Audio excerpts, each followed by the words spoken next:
আজকে তো বেশ সকাল সকাল ঘুম থেকেই উঠতে হয়েছে। ওই যে ছেলের পরীক্ষা রয়েছে আজকে, ওর 4 দিন ছুটি ছিল, 4 দিন পরে আবার আজকে পরীক্ষা আছে। কাল কৌশিক বেশ রাত করে ফিরেছে, তাই ওই ডাস্টবিনটা আর ক্লিন করতে পারেনি। তাই আজ সকালবেলায় বললো তাও আমি ক্লিন করে আসি, তাহলে নতুন করে আবার সবকিছু ফেলতে পারবে।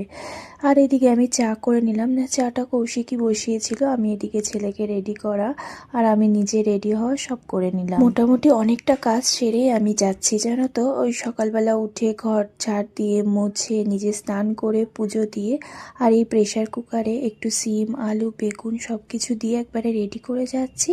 ওই যে ছেলেকে এনে তারপরে ওকে স্নান করাতে করাতে প্রেসারে 3টে সিটিও পড়ে যাবে, তাহলে সকালের খাবার নিয়ে আর চিন্তা করতে হবে না। জানো তো ছেলের পরীক্ষা রয়েছে ওই 8টার থেকে, আমরা 7:30টার দিকে বাড়ির থেকে বেরোই। বাড়িতে তো বেশিক্ষণ টাইম লাগে না, নিজেদের মতো করে চলে যাই।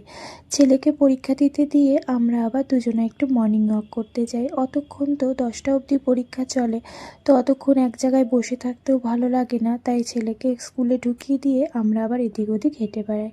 রাস্তা তো সকালবেলা বেশ ভালোই ফাঁকা থাকে, তারপরে খানিকক্ষণ বসে। ওই যে ছেলের স্কুলের পাশেই যে বাজারটা রয়েছে, আজকে একটু মাছ নেব। আজ সোমবার তো আজ মাছ খাবো না, তবে কালকের জন্য একটু মাছ নিয়ে নেব।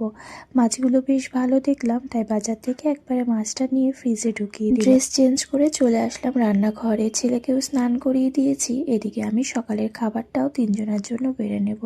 আর জানো তো আমার ছেলের ভাতটা যেমন আমার মেখে দিতে হয়, কৌশিকের এই সেদ্ধ ভাতটাও আমার মেখে দিতে হয়। ওকে যদি না মেখে এরকম সেদ্ধ ভাত দিই, ও একদম খাবে না, বরং আরও রাগারাগি করবে। ও বলে সেদ্ধ ভাতটা তোমার হাতে মাখা খুব ভালো লাগে, তুমিই মেখে দেবে। এমনকি জানো তো যদি পান্তা ভাতও খাই না, তবুও কৌশিক বলবে তোমার হাতের মাখাটাই বেশি ভালো লাগে, তুমিই মেখে দাও।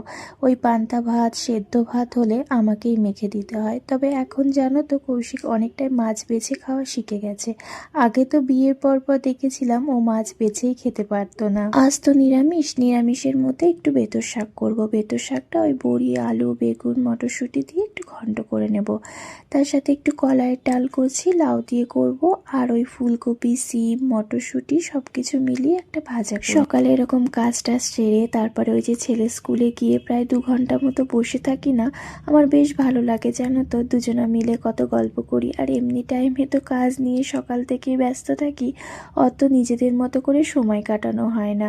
একদিকে ভালোই হয়েছে সকালের কাজ করে এই যে পরীক্ষার জন্য দুজনা বাইরে 2 ঘন্টা কাটাচ্ছি না, বেশ ভালো লাগছে। কৌশিক আজকে অফিসে একটু লেটে গেছিল, ওই যে কালকে বিয়ে বাড়ি গেছিল, একটু রাত করে ফিরেছে দেখে ওর ঘুমটা কমপ্লিট হয়নি, তাই বললো আমি একটুখানি ঘুমাই, তারপর তুমি আমাকে ডেকে দিও, পরে আমি অফিস যাব। তবে জানো তো এই যে